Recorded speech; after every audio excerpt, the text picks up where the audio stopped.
우리가 이제 성경에 이사야서가 있잖아요. 그 이사야 6장에 보면 이사야 6장은요, 이사야의 사명과 소명을 주시는 그 장입니다.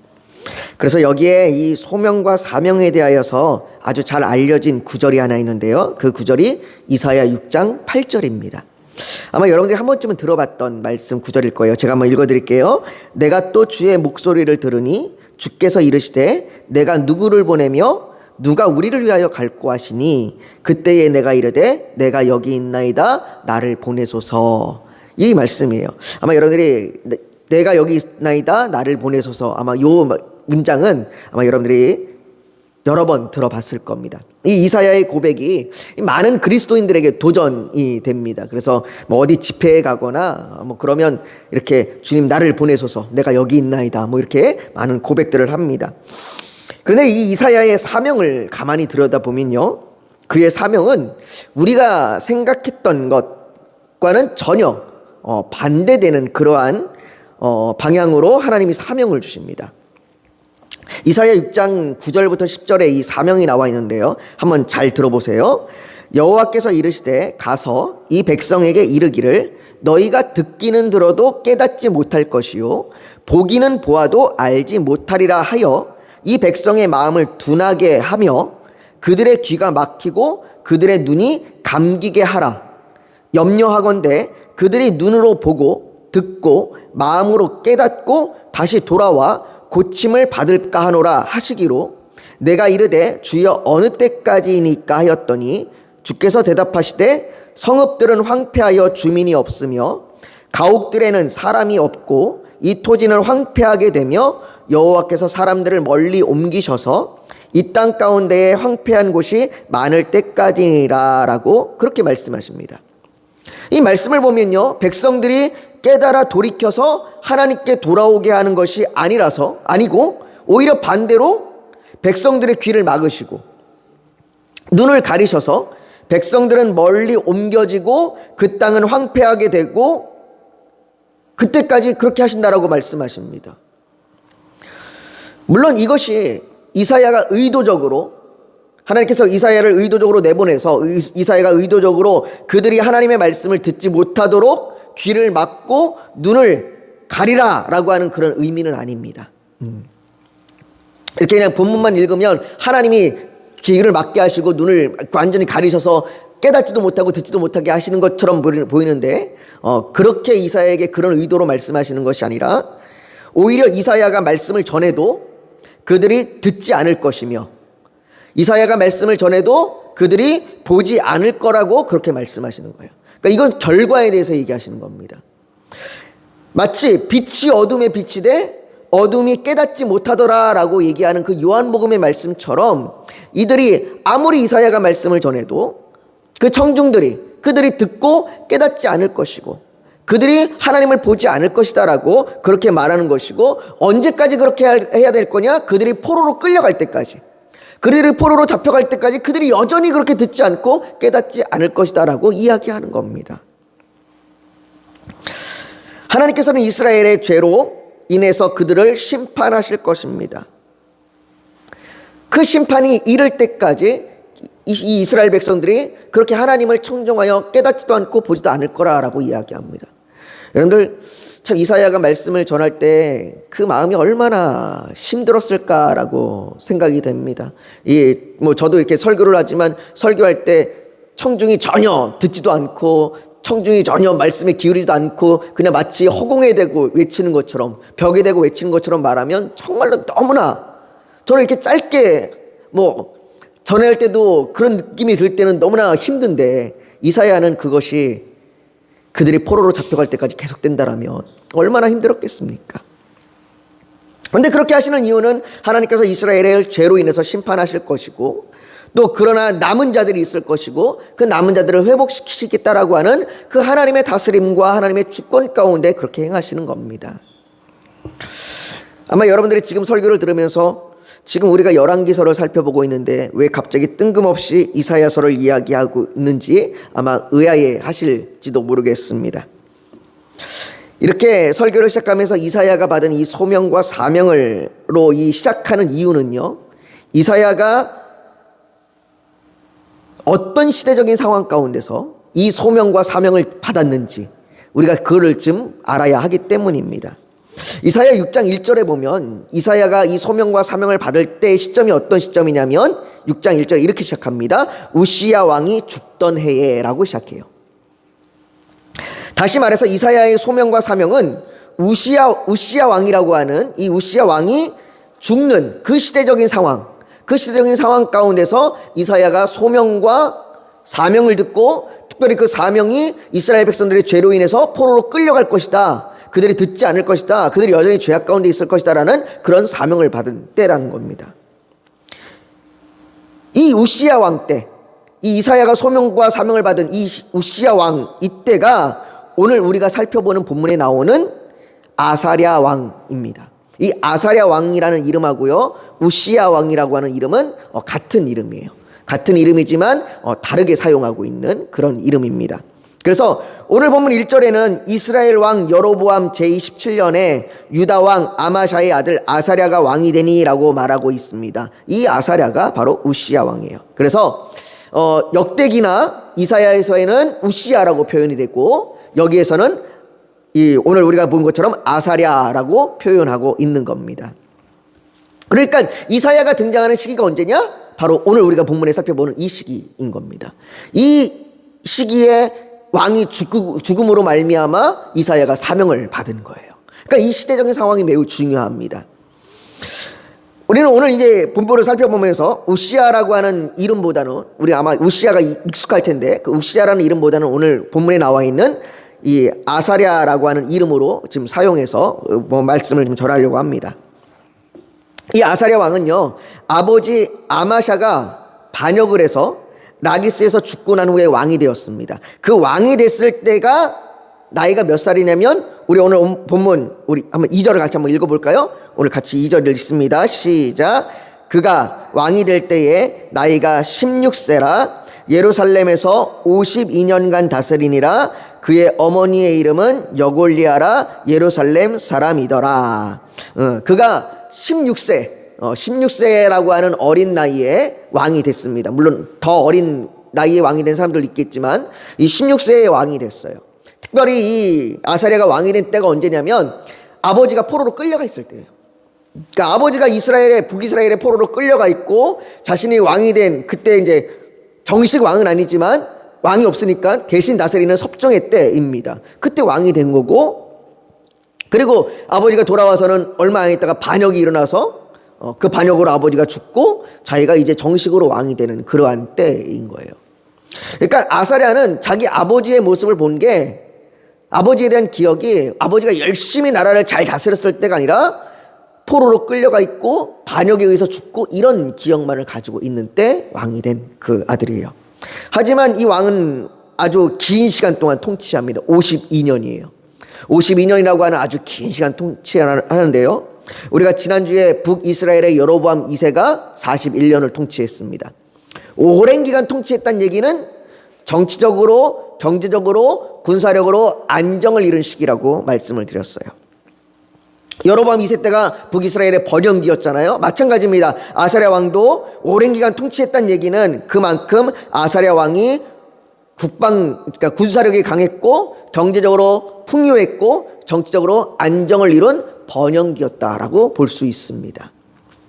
그는 국방을 강화해서 블레셋이라고 하는 나라를 굴복시키고 암몬이라고 하는 나라로부터 조공을 받았습니다. 그리고 새로운 무기를 개발하고 군대 조직을 개편했어요. 그리고 이런 강력한 군사력을 바탕으로 해서 경제적인 안정을 이루었고 농업이 발달하고 목축업이 발달하고 상업과 무역이 발달했습니다. 그러니 당연히 정치적으로도 안정을 이룰 수밖에 없었고 그래서 52년이라고 하는 긴 시간 동안 통치할 수 있었던 거예요. 그런데 오늘 우리가 보는 이 본문의 열왕기하에는 이런 내용이 없어요. 이런 내용이 없어요. 이 왕이 얼마만큼 열심히 잘 통치를 했는지 얼마만큼 국방력이 강했는지 얼마만큼 대단한 업적을 했는지 기록되어 있지 않습니다. 아무런 업적도 기록되어 있지 않아요. 열왕기하에서 중요하게 언급하고 있는 것은 업적이 아니라 3절의 말씀입니다. 우리 한번 3절을 같이 한번 읽습니다. 시작.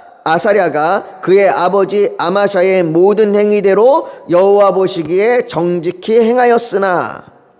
여러분들, 이 열왕기서는요, 바벨론 포로로 끌려가 있는 포로기, 그 포로들에게 대상으로 해서 쓴 겁니다.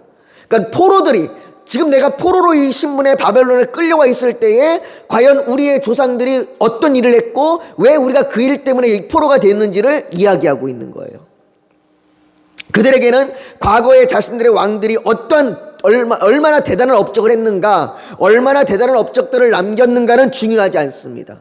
그들에게 중요한 것은 그 왕들이, 그 시대의 사람들이, 우리의 조상들이 하나님과 어떤 관계를 가지고 있었는가, 하나님과 어떤 관계였기에 하나님께서 왜 자신들을 포로가 되게 하였고 왜 이 포로가 된 상태에서도 여전히 하나님이 우리를 과연 다스리고 계시는가, 하나님이 다스리신다면 왜 그들의 죄악 가운데 있었고 왜 우리는 포로가 되었는가, 하나님이 여전히 우리를 다스리고 있는가, 이게 중요한 거예요.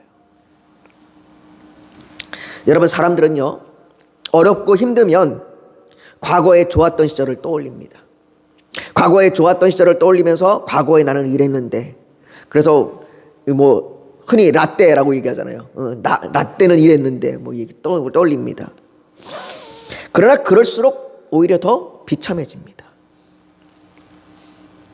과거에 내가 부유했던 시절, 과거에 엄청나게 부유했던 시절을 떠올리면 이 가난함에 찌든 이 생활이 정말 비참하게 느껴질 때가 있어요.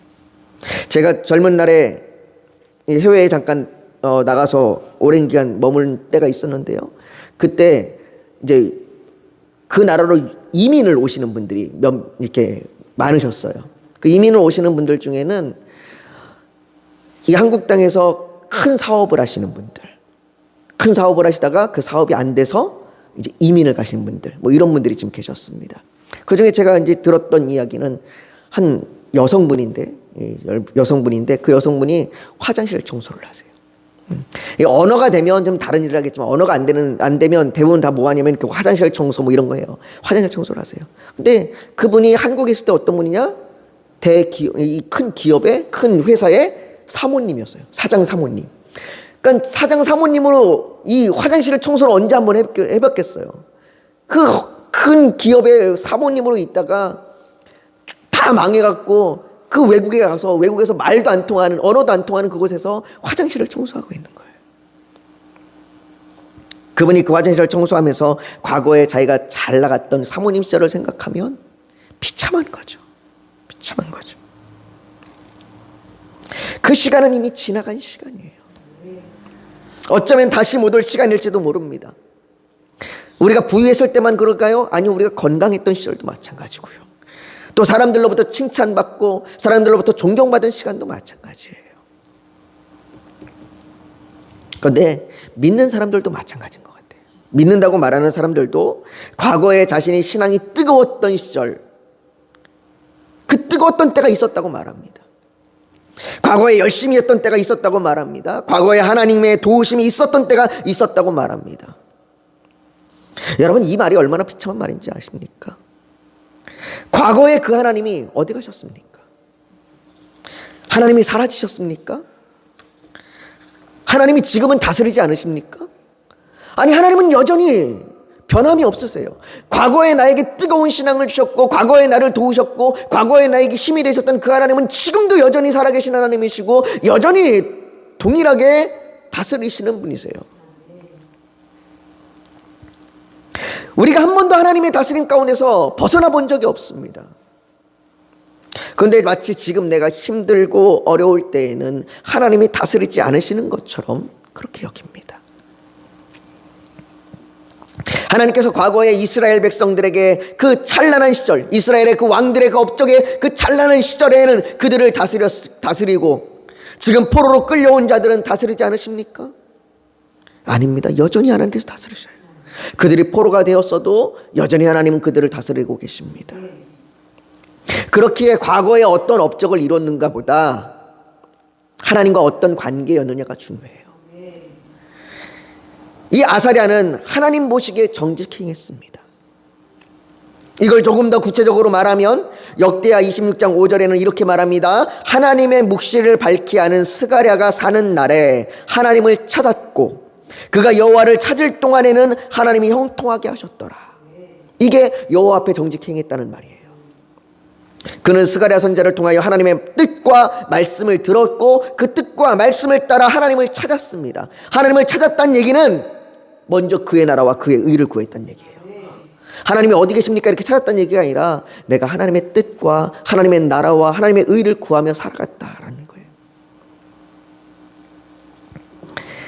그렇게 하나님 앞에 하나님의 뜻을 구하며 하나님의 나라를 구하며 살았습니다.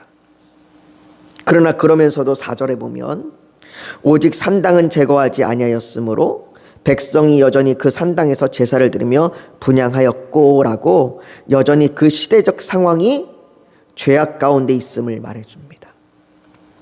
여러분, 이 4절의 말씀이 우리가 남유다의 왕들을 살펴볼 때마다 계속해서 등장하지 않습니까? 이제는 너무나 익숙해졌어요. 왕들마다 산당은 제거하지 않았구나. 너무나 익숙해졌어요. 여러분, 우리가 지금 읽을 때도 이게 너무나 익숙한데 이 포로기에 있는 사람들이 이걸 읽을 때 어떻겠습니까? 매번 산당은 제거되지 않고 매번 그냥 이들이 하나님 앞에 우상을 범하고 이게 너무나 익숙해지는 거예요. 이런 죄악이 너무나 익숙해져 버린 겁니다. 이미 이 시대적인 상황이, 이 시대의 상황이 이것이 죄악이라고, 이게 하나님 앞에 큰 죄라고 생각하지 않는 겁니다. 그냥 그런 익숙함이 되어버린 거예요. 지금 우리가 사는 시대를 생각해 보십시오. 우리는 지금 거짓이 너무나 익숙한 시대에 살고 있습니다. 과거만 해도요, 뉴스 그러면 이 뉴스는 정확성과 사실성을 가지고 있었습니다. 뉴스 그러면 뉴스 우리가 제가 어릴 때만 해도 뉴스 그러면 그게 사실이라고 우리 생각했어요. 그러나 지금은 가짜 뉴스라는 말이 등장을 합니다. 가짜 뉴스라는 말이 등장했을 정도로 이 거짓이 익숙한 시대가 되었습니다. 이젠 뉴스조차도 믿을 수가 없는 그런 시대가 될 정도로 거짓이 익숙한 시대가 되어버렸어요. 뉴스뿐만이 아닙니다. 우리가 살아가는 일상적인 삶에서도 이 웬만한 거짓은 그냥 아무렇지도 않게 여겨져요. 그냥 아무렇지도 않게 그렇게 용인되어 버립니다. 이러한 시대적인 상황, 이렇게 하나님 앞에 범죄함이 아무렇지도 않는 시대적인 상황이 계속해서 이루어지고 있는 거예요. 이 아사랴 왕 때뿐만 아니라 계속 그 왕들의 업적 가운데 계속 이것이 기록되면서 계속 이들이 하나님 앞에 범죄함이 아무렇지도 않게끔 흘러가고 있는 거죠. 아모스 선지자가 있는데요. 이 아모스서를 쓴 선지자가 아모스 선지자입니다. 이 아모스 선지자는 이 시대에, 이러한 시대의 죄악에 대해서 말하기를 이렇게 말합니다. 여호와께서 이와 같이 말씀하시되 유다의 서너 가지 죄로 말미암아 내가 그 벌을 돌이키지 아니하리니 이는 그들이 여호와의 율법을 멸시하며 그 율례를 지키지 아니하고 그의 조상들이 따라갔던 거짓 것에 미혹됨이었더라. 거짓 것에 미혹되어 그냥 그대로 살아가는 거예요. 그리고 이런 시대에 이렇게 죄악이 만연하고 거짓이 만연하며 이것이 익숙해진 이 시대에 그 여호와 앞에 정직히 행했던 그 왕이 오늘 본문 5절에 보면 우리 5절 한번 같이 읽어볼까요? 시작. 여호와께서 왕을 치셨으므로 그가 죽는 날까지 나병 환자가 되어 별궁에 거하고 왕자 요담이 왕궁을 다스리며 그 땅의 백성을 치하였더라. 갑자기 여호와께서 왕을 치십니다. 여기에 분명하게 아사랴 왕이 나병에 걸린 것이 여호와께서 왕을 치셨기 때문이라고 이야기합니다. 어찌하여 여호와 보시기에 정직히 행하였더라, 여호와 보시기에 정직하였더라 라고 하던 왕이 갑자기 나병이 걸린 것인가? 열왕기 하만 읽어보면요, 4절하고 5절이 연결되면서 마치 산당을 제거하지 않았기 때문에 나병에 걸린 것처럼 읽혀지기도 합니다. 아마 여러분들이 읽을 때도 아마 그렇게 느껴졌을 거예요. 여호와께서 제사를 드리며 분향하였고 여호와께서 왕을 치셨으므로 이렇게 연결되면서 산당을 제거하지 않았기 때문에 그가 나병에 걸린 것처럼 읽혀질 수 있습니다. 그러나 역대하 26장에 보면 이 내용에 대해서 조금 더 자세히 설명하는데요. 그 역대하 26장 16절에 보면 이렇게 기록되어 있습니다. 그가 강성하여 짐에 그의 마음이 교만하여 악을 행하여 그의 하나님 여호와께 범죄하되 곧 여호와의 성전에 들어갑니다. 성전에 들어가서 향단에 분향하려 한지라 라고 말합니다. 그가 왕이 성전에 들어가서 제사장이 해야 될 그 하나님 앞에 향기를 올리는 것을 자기가 하려고 하는 겁니다. 그리고 이어서 19절에 말하기를 이렇게 얘기합니다. 우시아가 아까 지금 같은 이름이라고 말씀드렸죠. 우시아가 손으로 향로를 잡고 분향하려 하다가 화를 내니 그가 제사장에게 화를 낼 때에 여호와의 전안 향단 곁 제사장들 앞에서 그의 이마에 나병이 생긴지라. 즉 아사랴 왕은 그의 마음이 교만하여서 하나님께서 그가 잘 되니까, 그가 정치적으로 경제적으로 군사적으로 안정을 겪고 나라가 번영하니까 교만하여져서 하나님께서 제사장에게 명하신 일을 자신이 하려고 했습니다. 그는 하나님보다 자신이 더 옳다고 그렇게 여긴 겁니다. 하나님께서 이것은 제사장이 하는 일이다라고 구분해 주셨는데 내가 할 수 있어 라고 하나님보다 내가 옳음이 맞다고, 그렇게 하나님의 주권보다 나의 왕권이 강함을 이야기하고 있는 거예요. 그 죄악을 범하고 있는 겁니다. 그런데 오늘 본문에서는 왜 이렇게 이 중요한 사건을 쏙 빼고 갑자기 이거 쏙 빼고 그냥 여호와께서 왕을 치셨으므로라고 그렇게 말하는 걸까요? 왜 그럴까요? 포로로 끌려간 이스라엘 백성의 눈으로 한번 보시면 좋겠어요. 포로로 끌려간 이스라엘 백성들, 그들에게 자신들이 포로된 건 한 왕의 개인적인 죄 때문이 아니에요. 하나님의 택한 백성이었던 이스라엘 백성들이 자신들의 죄악을 묵인하고 익숙함에 빠져서 그들의 교만함과 죄로 인해 징계와 심판을 받은 것입니다. 그래서 마치 그 왕의 나병이 산당을 제거하지 아니함에 대한 결과처럼 보이는 것이 한 개인의 죄악이 아닌 모든 이스라엘의 죄악으로 인식되는 겁니다. 그래서요, 이 왕이 나병이 든 것은 한 개인의 죄가 아니에요. 이 열왕기서에서는 그 한 죄인의 죄 때문에, 그 한 개인의 교만함 때문이 아니라 결국 이 모든 것은 이스라엘 전체가 이 죄 가운데 익숙하고 그 죄 가운데서 하나님의 다스림보다 자신들의 다스림을, 자신들의 통치를 더 중요하게 여긴 결과다라고 이야기하고 있는 겁니다. 하나님께서 열왕기서를 기록한 건 그 왕의 역사를 통하여 단지 왕들의 업적이나 죄악을 말하고자 하심이 아닌 이스라엘의 죄악과 그럼에도 불구하고 여전히 하나님께서 다스리시는 그 하나님의 주권에 대하여 말하고 있는 겁니다. 그래서 우리가 설교를 시작하면서 살펴봤던 이사야에서요, 모든 백성들이 하나님의 진노의 심판을 당할 때까지 하나님의 말씀을 듣지 않고 보지 않았다라고 그렇게 말하는 겁니다.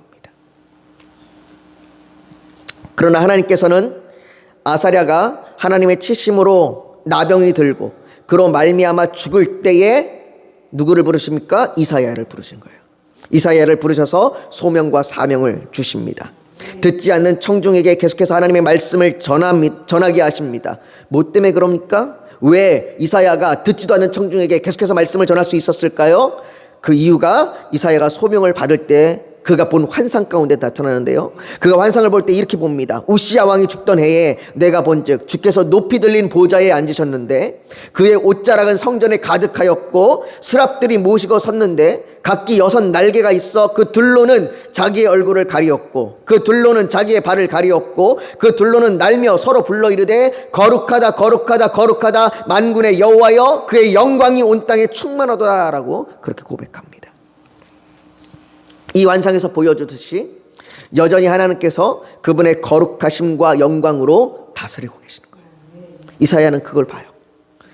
그 환상, 그 여호와의 영광과 다스림을 보기 때문에 자기의 죄악을 하나님 앞에 토로하게 되고 이스라엘 백성들의 죄악을 토로하게 됩니다.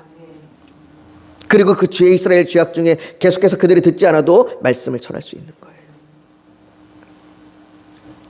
사랑하는 성도 여러분, 암울하고 힘든 시기에 하나님의 다스리심을 믿어야 합니다. 죄악이 관영하던 시대에도 하나님의 다스리심을 믿어야 합니다. 하나님께서는 아사랴 왕의 정직한 때에도, 또 그가 죄악 중에 있을 때에도, 그 시대가 죄악 가운데 있을 때에도 다스리십니다. 하나님께서는 포로로 했던 자들을 돌아오게 하시며 그들을 회복시키십니다. 그처럼 하나님께서는 우리에게도 우리의 모든 상황 가운데 그분의 다스리심을 나타내십니다. 그분의 다스리심을 나타내셔서, 그래서 우리가 그 하나님의 다스림을 인정하고, 그 하나님의 다스림 가운데 우리가 그 하나님의 다스림을 따르며 감사하며, 또 우리가 예배하며 찬양하며 나감으로 통하여 우리가 하나님께 영광을 돌려야 될 줄 믿습니다. 그것이 우리를 향한 하나님의 뜻과 계획입니다. 사랑하는 성도 여러분, 우리가 오늘 이 말씀을 좀 기억하면서 우리가 좀 같이 기도했으면 좋겠습니다. 여러분들, 이스라엘이 포로로 끌려간 그때에, 그 포로된 그 암울하고 힘든 시기에 그들이 열왕기하를 보면서 이스라엘의 죄악이 가득하고 이스라엘의 그 암울한 죄악 가운데서 여전히 하나님이 다스리시고 통치하시며 하나님이 그들을 결국은 회복시키실 것이라는 놀라운 그 하나님의 다스림을 보게 됩니다. 그것처럼 우리 또한 우리의 상황이 어렵고 힘들고 때로는 어쩌면 우리가 죄악 중에 있을지 모르지만, 그러나 하나님은 여전히 우리를 다스리십니다. 그분의 영광 가운데, 그분의 거룩함 가운데 우리를 다스리십니다. 그 하나님 앞에, 하나님, 나를 다스리시는 그 하나님의 주권을 믿습니다. 그 하나님의 다스리심을 믿습니다. 그렇기에 우리가 오늘 지금 힘들고 어려운 이 시간에도 여전히 하나님을 붙들고 나아갈 수 있으며 여전히 하나님을 따르며 나아갈 수 있습니다. 하나님, 우리가 그 다스림 가운데 우리의 믿음을 붙들어 주시옵소서. 우리가 하나님의 다스림을 믿으며 나아갈 수 있도록 우리에게 믿음과 힘과 용기와 소망과 지혜와 지식을 더하여 주시옵소서. 우리 오늘 이 시간 그렇게 좀 기도하며 나아가길 원합니다. 우리 다 같이 하나님 앞에 기도하며 나아가겠습니다. 같이 기도합니다. 거룩하신 아버지 하나님, 하나님이 여전히 우리를 다스리십니다. 하나님이 아버지, 우리가 죄악 가운데 있을지라도, 우리의 어려움과 근심 가운데 있을지라도, 우리의 암울함 시대 가운데 있을지라도 하나님은 다스리십니다. 하나님의 그 다스림이 미치지 못하는 것이 없으며 하나님의 그 다스리심이 아버지 벗어난 것이 없습니다. 아버지, 우리가 하나님의 그 주권 가운데 있음을 믿고 나아갑니다. 그것이 우리에게 위로가 됩니다. 내 생각 내 뜻대로 살아가는 것이 아니라, 아니 내가 죄악 중에 있을지라도 하나님이 나를 아버지 인도하시며 나를 붙드시고 나를 아버지 하나님 아버지 주여 주 뜻대로 인도하실 줄 믿습니다. 그 하나님을 믿고 나아가오니, 우리가 그 하나님의 주권을 믿으며 나아가오니 하나님 도와주시옵소서. 아버지 하나님, 우리의 기도 가운데 함께 하시길 원합니다. 교회 가운데 아버지 하나님이 일하여 주시고 행하여 주셔서 그 하나님의 다스리심이 교회 가운데 임하게 하여 주시옵시고, 아버지 우리가 주의 뜻대로 나아가는 교회 되게 하여 주시옵소서. 아버지, 세상의 관점으로, 세상의 눈으로 교회를 바라보지 않게 하여 주시옵소서. 교회의 정말 아버지 조건과 환경이, 아버지 교회의 아버지 그 영향력이 아버지 정말 아버지요 교회됨이 결정되지 않게 하여 주시옵시고, 오직 하나님의 그 진리 가운데 서는 교회가 되게 하여 주시옵소서. 또한 아버지 이곳 가운데 아버지 하나님의 택하신 자들을 보내주시고 불러주셔서 함께 하나님의 진리 가운데 세워지어 아버지 온전히 교회로 연합되는 교회가 되게 하여 주시옵소서. 아버지 하나님, 우리 성도들을 붙들어 주셔서 아버지 정말로 그들의 아버지 현실과 그들의 상황 가운데에 아버지 하나님을 바라보며 믿음으로 나아가게 하여 주시옵소서. 아버지 하나님, 의심과 두려움, 눈물과 슬픔, 염려와 걱정, 환난과 핍박 가운데 건져내어 주시옵시고, 아버지 질병의 고통 가운데 아버지 하나님 건져내어 주셔서 아버지 하나님 오직 하나님을 바라보며 믿음으로 나아가게 하여 주시옵소서. 아버지 하나님, 그 모든 상황이 오직 우리를 주의 믿음 가운데 온전히 서게 하심을 믿습니다. 아버지 하나님, 우리가 그 믿음을 가지고 나아가게 하여 주시옵소서. 아버지 하나님, 선교사님들을 붙들어 주셔서 그들에게 능력을 주시고 힘을 주시고 위로하여 주시옵소서. 아버지 하나님, 각자의 기도 제목을 주 앞에 올려드렸습니다. 아버지 하나님, 주여 그 눈물로 드리는 간구 가운데 가정을 위하여, 직장을 위하여, 또 아버지 우리의 먹고 사는 것을 위하여, 아버지 우리의 상황과 우리의 고통과 우리의 근심을 향하여 주 앞에 올려드렸습니다. 아버지 하나님, 주께서 아버지 모든 것이 선으로 이끄실 줄 믿습니다. 아버지 우리의 불안과 우리의 염려와 우리의 걱정을 하나님의 선하심 가운데 우리가 내어놓고 하나님의 선하심을 믿으며 간구하며 나아가게 하여 주시옵소서. 하나님이 모든 것을 선으로 이끄실 줄 믿습니다. 하나님, 지금 잠깐 아플지라도, 지금 잠깐 어두울지라도 결국 아버지 하나님의 빛 가운데 모든 것이 드러날 것입니다. 아버지 하나님, 우리가 그것을 믿으며 간구하오니 하나님 속히 이루어 주시옵소서. 주께서 우리를 붙드실 줄 믿으며 예수님의 이름으로 기도하옵나이다. 아멘.